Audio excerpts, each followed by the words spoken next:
आप देख रहे हैं खबर दोपहर और आपके साथ मैं हूं विवेक।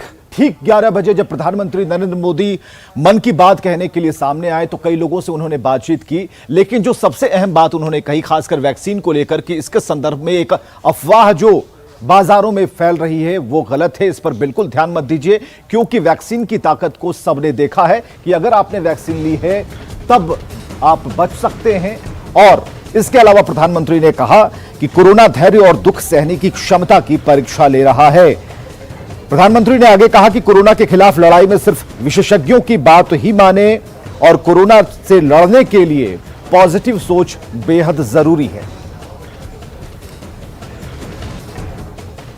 संकट काल में वैक्सीन की अहमियत सभी को पता चल रही है, इसलिए मेरा आग्रह है कि वैक्सीन को लेकर किसी भी अफवाह में न आए।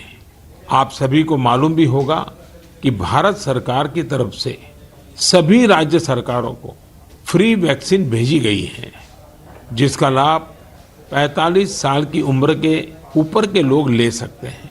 अब तो 1 मई से देश में 18 साल के ऊपर के हर व्यक्ति के लिए वैक्सीन उपलब्ध होने वाली है। अब देश का कॉरपोरेट सेक्टर, कंपनियां भी अपने कर्मचारियों को वैक्सीन लगाने के अभियान में भागीदारी निभा पाएगी। मुझे ये भी कहना है कि भारत सरकार की तरफ से मुफ्त वैक्सीन का जो कार्यक्रम अभी चल रहा है वो आगे भी चलता रहेगा। मेरा राज्यों से भी आग्रह है कि वो भारत सरकार के इस मुफ्त वैक्सीन अभियान का लाभ अपने राज्य के ज्यादा से ज्यादा लोगों तक पहुंचाएं। तो मन की बात कार्यक्रम के जरिए पीएम ने एक संदेश देने की कोशिश की और ये कहा कि बी पॉजिटिव, यानी कि पॉजिटिव सोच रखना जरूरी है, सकारात्मक सोच रखना जरूरी है, तभी कोरोना महामारी से आप जीत पाएंगे। और इस बीच एक और खबर हम आपको बताते चलें राजधानी पटना से, जहां पीएमसीएच में इलाज तो चल रहा है लेकिन मरीज संतुष्ट नहीं है। उनका कहना है कि जो रिपोर्ट आ रही है वो सही नहीं है। इसके अलावा उन्होंने कहा कि डॉक्टर समय पर मरीजों को नहीं देख रहे, जिससे उनकी जान को खतरा है। देश के सबसे बड़े अस्पतालों में से एक पटना का पीएमसीएच, वहां कोविड के कई मरीज एडमिट हैं और जिस तरीके से संक्रमण बढ़ता जा रहा, तो सारी व्यवस्था सरकार पीएमसीएच में लोगों के लिए पूरी ताकत लगाई हुई है। बावजूद इसके जो मरीज के परिजन हैं वो नाराज हैं, परेशान हैं, क्योंकि इनका आरोप है कि अस्पताल के अंदर देखभाल सही तरीके से नहीं की जा रही है। हम बात करते हैं जो मरीज एडमिट है पीएमसीएच में, उनके परिजन क्या कर रहे हैं, क्या दिक्कत आ रही है। आपके पिताजी की तबीयत खराब है, कोविड के पेशेंट हैं, क्या तकलीफें हो रही है पीएमसीएच में? जी सर, मेरे पापा टीचर हैं, मैं बाहर जॉब करता हूँ। आया था भरोसे से कि यहाँ पे पीएमसीएच नाम का अस्पताल है। ऑक्सीजन लेवल उनका नहीं बढ़ रहा था घर पे, जबकि सारा सिस्टम हमने कर दिया था, ऑक्सीजन सिलेंडर भी लगवा दिया था, नहीं बढ़ रहा था, तो हम घबरा के यहाँ पे आए। यहाँ पे आने के बाद स्थिति ऐसी है कि जो किसी डॉक्टर ने ये नहीं पूछा कि आपका क्या प्रिस्क्रिप्शन चल रहा था, पीछे से क्या उनको दवाई दिया जा रहा था और किस तरह से आगे ट्रीटमेंट होगा। सिर्फ एक ऑक्सीजन सिलेंडर लगा के छोड़ दिया गया है।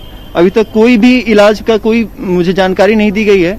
पापा को अंदर मैंने फोन दे के भेजा था, वो कह रहे हैं कोई नहीं आता है। पापा एग्रीकल्चर कोऑर्डिनेटर हैं, वो अभी एडमिट हैं।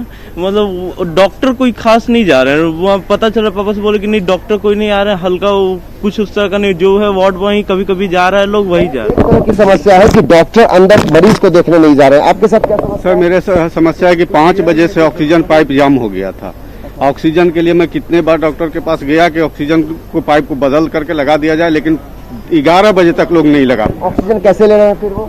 ऑक्सीजन अभी तो ठीक ले रहे हैं, लेकिन इसके पहले बहुत तकलीफ में थे। आपके साथ क्या समस्या है? सर मेरी लड़की यहाँ भर्ती है और ब्रेस्ट की अठी है, उसका ड्रेसिंग नहीं हो रहा है। किस तरीके से आंखों में आंसू है और ये परेशानी बताती है कि किस तरीके से पीएमसीएच जैसे अस्पताल में अगर इस तरीके से मरीज के परिजन अगर रोते रहेंगे तो आखिर कौन देखेगा। मेरे साथ परेशानी, मेरे पिताजी 10 साल का हार्ट का पेशेंट है। मैं जब भर्ती किया था तो दवा और स्लिप दे दे, आज तक उनको हार्ट का दवाई चलाना, और मैंने 7 दिन से कह रहा हूँ सर कोई हार्ट का डॉक्टर बुला करके उनको दवा चलवा दो। 7 दिन से रोती भी लगती है, आज तक कोई जो रोज बोलता है डॉक्टर बुला और हार्ट वाले बुला। जो मरीज के परिजन हैं उन लोगों की अलग अलग शिकायतें हैं, लेकिन एक दिक्कत सबसे बड़ी ये है कि पीएमसीएच जैसे बड़े अस्पताल में अगर डॉक्टर इस महामारी में अगर आप इलाज सही तरीके से नहीं करेंगे तो आखिर ये किनके भरोसे अपने मरीज जो हैं उनको बाहर में इंतजार करेंगे। ये चाहते हैं कि मरीज ठीक होकर उनके घर चले आए। तो जरूरी ये है कि सरकार और जिला प्रशासन, स्वास्थ्य विभाग जो दावे कर रहा है, जो बार बार मॉनिटरिंग की जा रही है, लेकिन ग्राउंड रियलिटी इस तरीके से चौंकाने वाली क्यों है? क्यों आखिर मरीज के परिजन जो है वो परेशान है? तो ये चिंता का विषय है। जरूरी ये है कि जल्द से जल्द आप कार्रवाई करें। जो डॉक्टर हैं वो अपनी जिम्मेदारी को समझें, क्योंकि ये अगर जरूरी है क्योंकि आज बहुत बड़ी महामारी खतरनाक रूप ले चुकी है। कैमरा पर्सन दीपक के साथ अमित कुमार सिंह, न्यूज़ 18 PMCH पटना। तो बिहार का सबसे बड़ा अस्पताल है पीएम